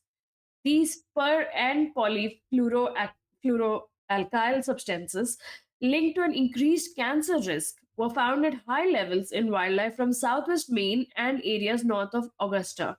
Maine's Department of Inland Fisheries and Wildlife, in conjunction with the CDC, issued do not eat advisories after detecting elevated PFAs in animals near areas of high soil contamination. This warning could impact Thanksgiving plans for many hunters. The contamination of wildlife with PFAs is a growing national problem, with similar advisories already issued in Wisconsin, Michigan, and New Mexico, highlighting a widespread environmental and public health concern across the US. And I'll just share this article. It's a article by The Guardian, and this is where it is talking about these forever chemicals in the birds. So they've been warned not to eat these, and these birds are actually getting these chemicals, or the deers or anything are getting these chemicals by feeding on this contaminated soil. True. There's a huge amount of corporate responsibility and, regulations from the government and such things here, as well. But I think there is a narrative of hunting your own food that gets pushed a lot. That narrative, which is a good thing, in if you look at it from certain angles. Hunting your own food, not relying on supermarket food, and things like that. But the Yeah, PFAs. But is a huge problem. these forever chemicals are called forever because they never get destroyed. Like these Hmm. chemicals just stay. They'll just go from one space to another space. So like wherever you're going to discharge these chemicals after that, if they've entered the soil, they'll stay in the soil. So Hmm. these chemicals are called forever because now that they're in the turkeys, from the turkeys they'll go into you.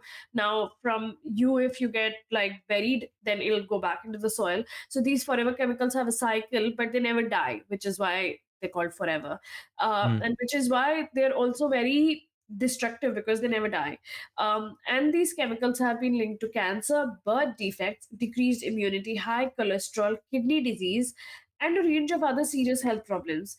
So, as it's written in the article, as you can see what is shared here, so it's actually quite alarming that, like, those kind of chemicals are actually used for everyday products, for producing these products, and then these chemicals stay in the environment, and we do not even know the effects that they have on these turkeys or their deers. We do not know how Hmm. badly it's affecting them.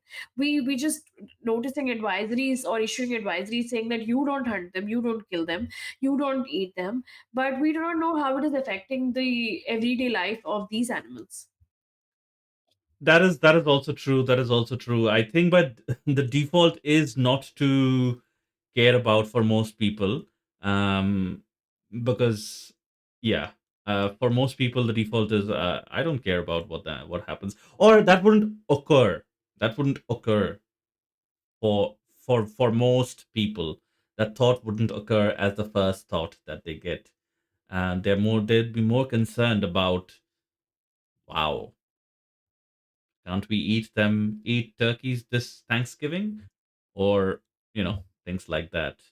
I feel like that would be the default response from most people, which is also the crux of the problem where um, I don't think, or I find it hard to believe in 2025 that organizations and factories are not aware of the chemicals that they're pushing into the environment. And the laws are lax enough that they are getting away.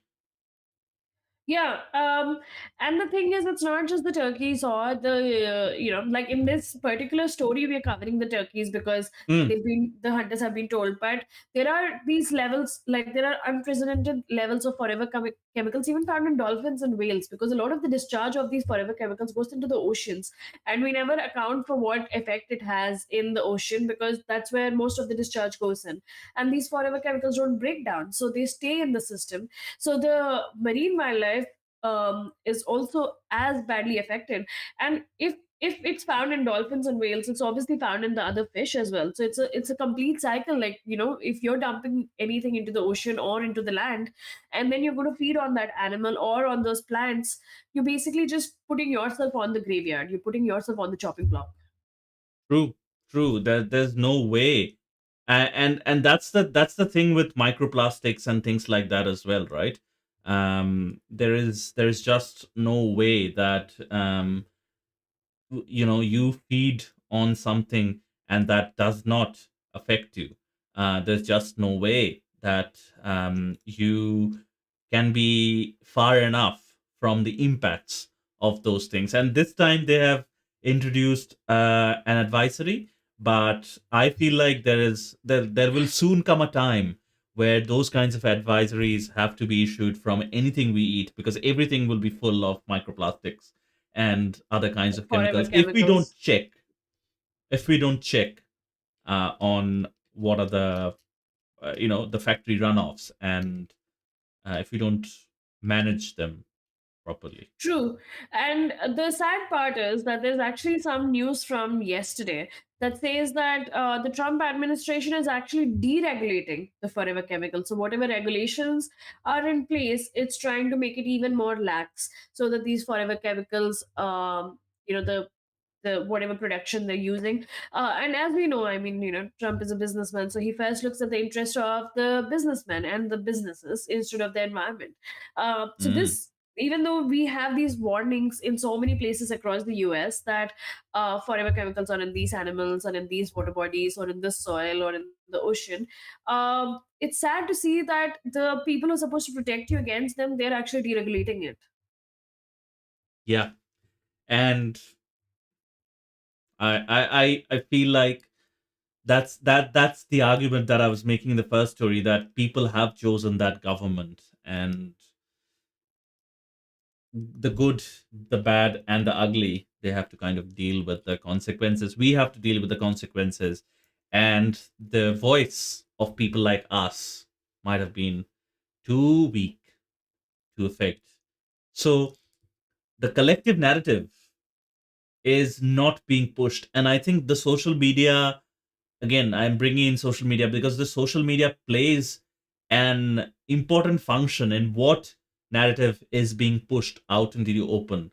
Like, companies that would go for traditional media campaigns now first go to social media and influencers, because everyone knows, all companies know that how big of an impact an influencer, so called, can have.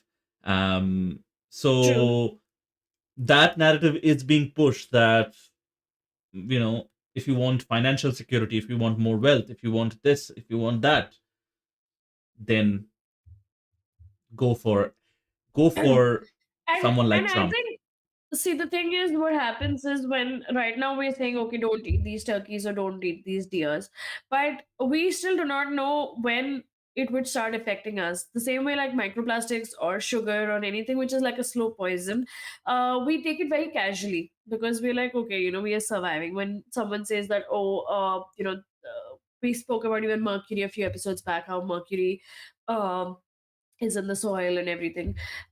So uh, this thing has to be addressed before it becomes a problem for us. But what we do is that we want to address it after it becomes a problem for us. So when these forever chemicals or any other chemical or anything else starts killing us, the microplastics start killing us like left, right, and center, that is when we'll take like extreme steps like COVID. Like when people started like just dying on the road, like just falling and collapsing, that is when people were like, okay, let's just stop everything, like let's do a complete shutdown. And the sad part is that these slow kind of pandemics that are happening with the microplastics and the forever chemicals, we don't take them as seriously.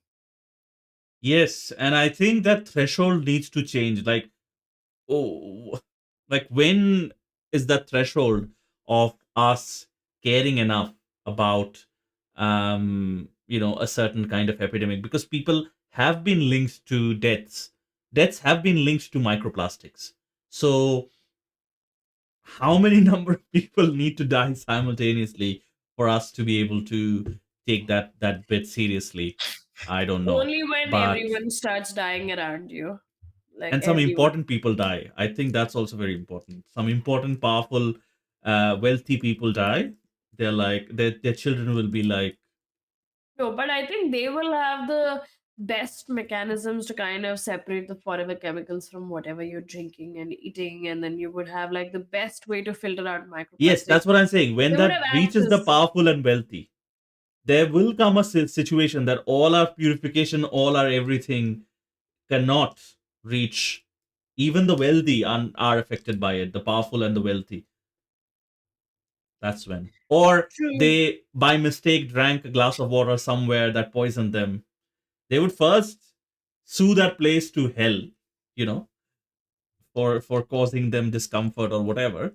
But yeah, I think once they start getting affected, um, yeah, Yeah, I mean, honestly, these things need to be taken more seriously. And every country has its own problems. With the US, it's forever chemicals. With India, it's pollution. With other countries, it's other things. But everyone needs to start taking action instead of just being like, now people are getting comfortable also. Like, if you tell people that, okay, just survive in this kind of environment or just survive without hunting these animals or just survive without eating this because it's poisonous, people are also like, okay, like nobody's protesting against that, why should I not be doing this? And there's a very small portion of people who are still protesting. Most people are just like, yeah, it's fine, that's how I have to live this life. yeah. Choosing the social media or the shiny and glittery things, and people are sort of kind of you know okay with letting go of some of the, like, majority, like the hunters will be deeply affected, the people that do eat and live this kind of way. But in the urban spaces, the everyone that gets their turkey from a supermarket, they'll, I don't care, you know, that kind of an attitude. And I think what you said, like, I would just correct or add on to that a little bit, because every country has these problems. It's just that one problem is bigger in one country and the other problem is bigger in another country, depending on their geography and their circumstances and their level of development and things like that. So I think every country should focus more on the main problem that they have, but then also have policies so that all the other problems are being taken care of as well.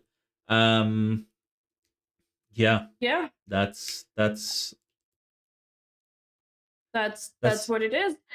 Um, I think this is again a good point to segue to the next topic. yes. I will quickly probably talk about one new species before I talk about the next topic. There has been some new species discoveries in the Indian subcontinent and specifically in India as well. This is a report from the Times of India, where it says world's new wolf snake species discovered on Great Nicobar Island in a major scientific breakthrough. A new wolf snake species, Lycodon irwini, has been discovered in a secluded forest area on Great Nicobar Island. Um, this remarkable finding highlights the region's rich and little studied biodiversity. Named after wildlife conservationist Steve Irwin, the snake is distinct with its sleek, bluish black sheen, exceptionally slender body, and reaches around 1.2 meters in length. Um, its identification involved scientists comparing a 2010 specimen with two newer examples, revealing unique evolutionary uh, traits like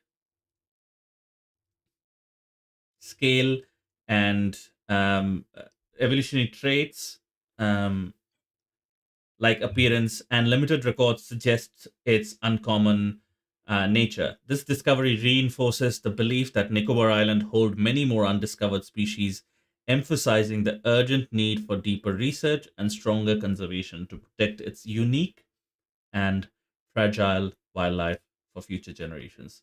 Again, a great discovery, and we have talked multiple times about why new discoveries are very, very important. This photograph is not the best.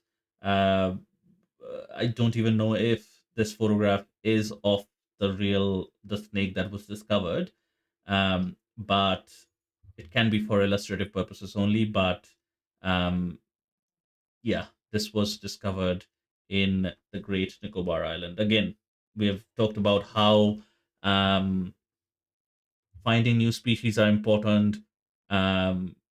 Even if it is in the context of museums, species that might already be extinct. But yeah, this was a Yeah, great new species that was discovered. and it's actually great to have found the species, because I think we spoke with one of our guest speakers, Partha, who was talking about how the Great Nicobar Island is really fragile, and we need Mm, to save the island from the exploitation that is in the plans. So to know that there are newer species there to protect, that might change the government stance a little bit. We never know, but mm. that gives hope that there is more things to protect there. So, like, don't just go around uh, destroying that area. Um, uh, do you want me to do another species, or do you want to take We the You next could topic? do it. You could do it, and then I could pick up the last main topic that we discussed for today. Yeah. Okay. So I'll just pick up the next topic, which is basically there's a rare deep sea squid is discovered in Kerala, revealing a mysterious new species hidden in the deep for millions of years. Um, The discovery of Taningia silasi, the Indian octopus squid, in the Arabian Sea by the Central Marine Fisheries Research Institute marks a significant milestone in Indian Ocean deep sea biodiversity research. The finding is crucial as the genus Taningia was previously thought to contain only one species, Taningia danae, found in the Atlantic. The addition of T. silasi provides invaluable opportunities to study deep sea evolution, anatomy, behavior, and ecological rules, expanding scientific knowledge. It underscores the vast, largely unexplored biodiversity of the Indian Ocean and the critical need for continued marine exploration, advanced scientific research, and conservation efforts in deep sea environments. Collected at approximately 390 meters off the Kollam coast, this 45-centimeter squid possesses unique anatomical traits, offering new insights into species adapted to low light and high pressure conditions. This discovery expands our understanding of isolated marine ecosystems. And let me just share this. Oh, thank you. But this is an animated one. Is there like Yeah, a. no, there isn't. They have. I don't think there is a photograph. It's a sketch on the article as well. So this cartoon one gives a bit of context to all the information available. Dr. E.G. Silas is pioneered cephalopod research. That is what the squid is named after. That scientific name, the Taningia selasi. And yeah, this is sort Yeah, of in a snapshot the information. and obviously we've probably said this before, but with the ocean there's just so much to be discovered and such so little we know of because we are not able to explore in the depths where we have to use specialized equipment, so we do not know. There's still so much to be discovered. So it's not surprising that there's like a new species of this squid. There'll be so many more discoveries like this in the upcoming years. True. And so again, the same logic applies here as well. It's so important to discover new species to be able to protect and make the action plans accordingly. Yes. Anyway, we sort of move on to the sort of the last large topics that we wanted to discuss today. And again, this is a topic that has come out through the Reuters publications schema. Sorry, the Reuters publication. It says elephant dung DNA reveals hidden forest populations. Study shows. The study presented by the IUCN now reveals thousands more endangered African forest elephants exist than previously believed. Thanks to an innovative DNA based counting method, scientists extract DNA from elephant dung samples using genetic fingerprints to identify individuals and avoid double counting. This groundbreaking technique effectively overcomes challenges in assessing these elusive animals, which inhabit remote, dense jungles across 22 African countries and resist traditional aerial counting methods. The new data estimates a total population of approximately 135,690, that is 135,690 elephants, nearly 20% higher than 2016 figures and with notably greater accuracy. African forest elephants play a vital role in rainforest regeneration. While this revised population estimate is positive news, experts emphasize urgently continued conservation efforts remain crucial for the species' long term survival. Again, this is another thing that a lot of people, including me, until a few years ago, did did not realize or isn't in the forefront of our minds is that Africa is always seen as the land of savannas. Forests in Africa is not a concept that comes to your mind when you think of Africa. Um, but as pointed out by this article as well, it dense jungle across 22 African countries. So there is a lot of dense forests in Africa. And elephants living in forests, again, that's not a picture that comes to mind, especially for African elephants, but that is the reality. Um, so protecting them is as important as their savanna counterparts. And look at this image, such a beautiful image of elephant taking a bath in a forest pool or a forest river in Yeah. Congo. And the thing is that it's quite novel that they've come up with the system, because even in elephants, when they do like transect lines to count populations, you're actually counting via dung as well, not with Mm, DNA, but wherever you spot dung, that is also a way to count elephant populations, as an elephant census with transect lines and dung count.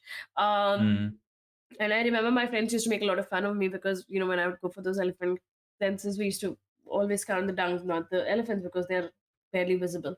So the dung thing is something that has been used, but to actually extract the DNA and then test for individuals is actually quite novel. It's a new technique. It's something that probably we did not think of earlier, and it's encouraging to know that the population has increased by checking the DNA samples, because that is more accurate than aerial counting or any other counting that the elephants usually resist to. yeah. I didn't know that that was the primary method of identification, of census for elephants, but that is very interesting. That That's how they are counted generally as well. But DNA obviously takes you to a level further. Um, Again, that is something that is very interesting and very promising, that the elephants can be counted this way as well. If DNA, if this wasn't a way they could be counted, then we would underestimate the amount of elephants living in the forests, right? Yeah, definitely. And also, I think it's always good to get this done, because then you can also work towards the conservation with Mm, better efforts, keeping in mind their numbers, and also maybe be able to track them better of how they're migrating.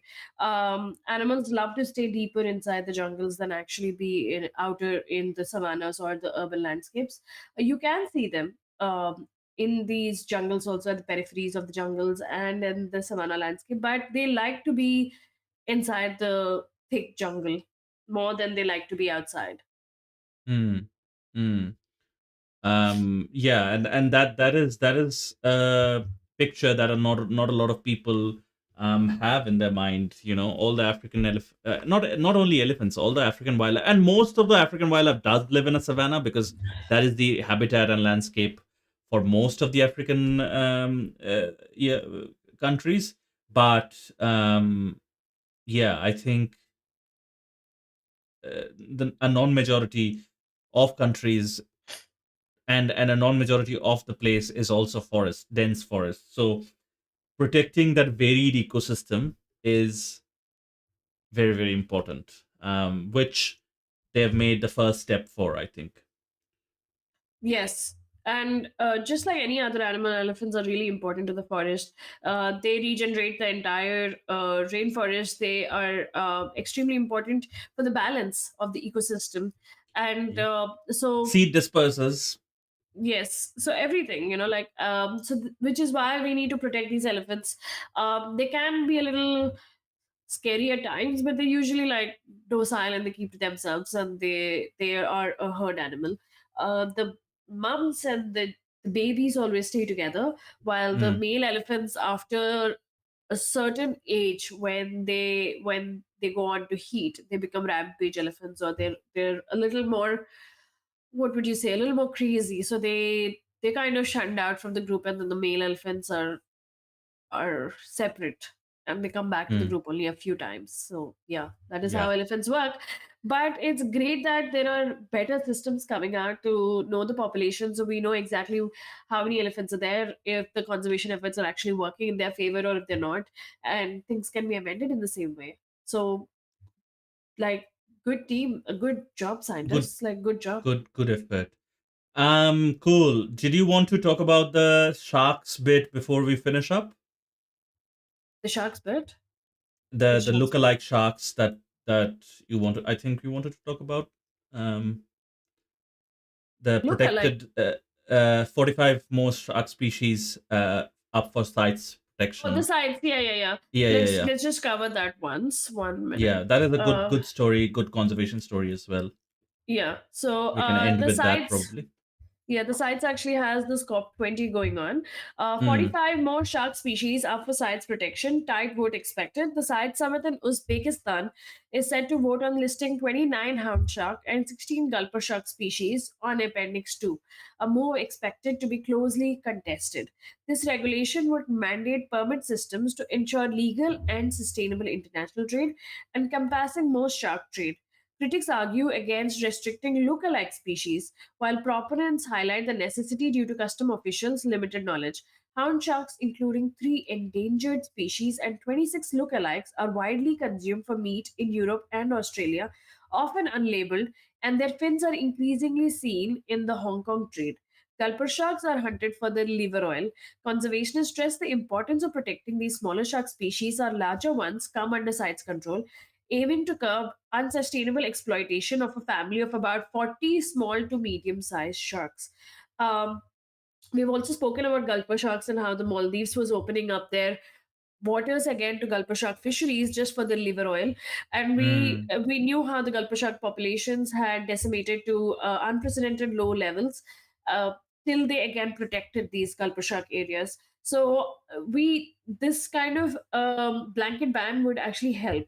And the newest or the latest update that I have is that all the ray species are protected, and Hmm. I think oceanic white-tip sharks and whale sharks have also been protected, but I do not have the correct update on the hound shark and gulper sharks as what call has been taken. But we would have an update on it next week. It's just great that at least even if the COP30 wasn't very successful, the CITES COP20 has been way more successful in taking a stand. Because as far as we know, COP30 ended with no particular resolution for against fossil fuels. So nobody could actually come up with one solution, and no solution was decided There upon. were some small wins here and there, but again, No big win. no, not a big win as was being expected, and a large part of the narrative was driven by the United States as well, from them, excusing themselves from this year's COP summit. Again, a little bit of a trigger warning for anyone watching here, but I just wanted to share this because most people who are eating shark meat do not realize this is where it comes from. And I think a lot of people won't consume them if they saw these images. And these are very powerful images. This is how the sharks are kept. I don't know why their heads are not skinned off. Maybe there's a demand for eating shark heads. I don't know. But this is the condition that the skinned sharks are kept in. So yeah, you can switch back to watching again. And I've unshared the triggered photographs, but it is a challenge that we have so much land, and we were talking about land for domesticated species and the species that we consume. We still want more than that. Like, is cows, pigs, chickens not enough? No, And apparently deer it's in not. some venison, deer in New Zealand and in some other parts of the country as well. See, I think nothing is ever enough. In fact, I think it's also very easy to blame sharks. So I don't know if you have come across this article, but this article has been pushed onto my feed like continuously, that a shark attacked a female, and her boyfriend came to save her on some beach in Australia, and Mm, the girl died and the boy had injuries, something like that. But it was like sharks mauled them, and then there are like all these comments on social media that cull the sharks, cull the sharks, cull the sharks. But people don't mm, even realize that there are around 100,000 sharks that are killed every year, as opposed to mm, maybe sharks attacking and killing maybe 10 humans a year. And in these areas, especially in Australia, there are like big warning signs on beaches saying that this is a shark area, don't go swimming. And there's mm, also like advisories on which timing you shouldn't go swimming, because you're when you're on the surface, as we've discussed before, you can look like seals or a meat to them. Did you see that one video? Hmm. Oops, there's this amazing drone video they've captured of a great white shark going for a seal. This is in like mostly clear waters, and the finesse and the speed with which it hunts the seal, like you can actually see that it's a surface thing, like where it can spot the seal and it goes for the seal. So it's probably similar on how we look for it when it comes and attacks us. But having said that, the sharks are really important. Like they're the apex predator of the oceans. We need them in the water than actually having to cull them just because they attack us. We enter their home, so we need to have that kind of respect that if we're going there, there is some kind of uh, what do you say, impact, or some kind of uh, not repercussion, but we have to be aware that that can happen. So we need to be more aware. We need to actually fight for the rights of sharks than actually going like cull cull cull every time an incident happens. Yes, I think we can do without. I'm very sure we can do without shark meat or any marine animal meat or any exotic meat for that matter. We have enough cows. We spend enough money on cows, even though they're causing a lot of pollution and taking up a lot of space. As Meghna pointed out, we spend many money on dairy farming for all the milk that we can get. We spend a lot of money on chicken farming, pig farming, and Goat venison farming, farming, all kinds of farming. Even sheep. fish, some fish also, sheep we farm, goat we farm, some species of fish like the salmon, we farm them. I think we can live without eating sharks. I feel like I we feel can pretty actually sure. live we can actually live without eating most of those things as well, if we are mindful, and we can Uh, actually, even if we don't want to completely cut down, I think the best way going forward to save the planet is going to be Slow, vegan future. gradual. Yeah, No, slow I gradual. agree. Yeah, I it has agree to with that. eventually, sadly, even though we want to eat all of these things or do all of these things, there are two things we have to keep in mind. One, uh, that we have the burden now. This generation and the generations going forward have the burden of saving the earth that they're living on. So the burden has increased exponentially from the previous generation. So we need to make those choices, even though they are hard choices. I think that is true. That slow, gradual thing should be our goal, and I think that can happen. Like if it's gradual, then parallelly we are also able to study the effects of a meatless diet or a vegan diet on the human population in a large scale as well. If it's gradual, nothing can be. I don't think even if we want to, it can be an overnight thing. It has to be gradual. Yeah. But yeah, I think moving, and I think the world is moving in that direction, but I don't think it is moving. It will move. It is able to move fast enough in that direction. Like that is a possibility I don't see happening. Like moving It's also fast enough in a fast what enough is pace. true, but it is also what is being pushed, right? Like how we spoke about last time, that fossil fuels will, they're not going to take a big stand on fossil fuels because a lot of countries are still dependent on fossil fuels and the money that they get from that. So people Yeah, don't want to push renewable energy the the same way people lobby. don't. Yeah, the lobbies don't want to push for a vegetarian vegan diet because that is going to cut down a lot of money that a lot of countries get from across the world. So Yeah, dairy all of, export and meat yes, export and all those exactly, things. exactly. So the narrative will not change anytime quicker, but it might change with the demand and the change from the public, because that is usually what changes the companies or forces the companies to change. I think so. I think so. Majority of the countries, not majority, but a lot of countries being democracies, means that if people choose a government which actually pushes these narratives and incentivizes, farmers, dairy farmers to um, look at alternative farming and organic farming and maybe farming uh, anything except dairy or like cows, then that transition could be made. um cool. Yep. But I think this CITES win is a good win for gulper sharks and its lookalike species. Yeah, we can't conserve enough species, so um, Yeah, yeah. and we will have the entire update for you next week on what actually went down and what species were protected in the end. Mhm. So yes, it's been a great show. And before we end, a, there's an update as well. Next week we'll actually be having our show on Friday instead of the regular Sunday.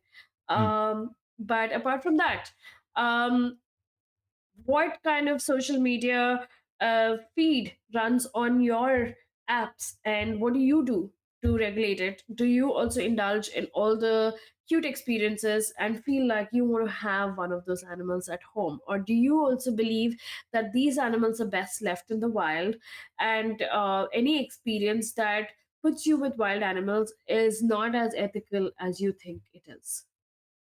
That's a great question to end with. And as always, do make sure that you subscribe to our YouTube channel and follow us on all the different social media platforms that we exist in.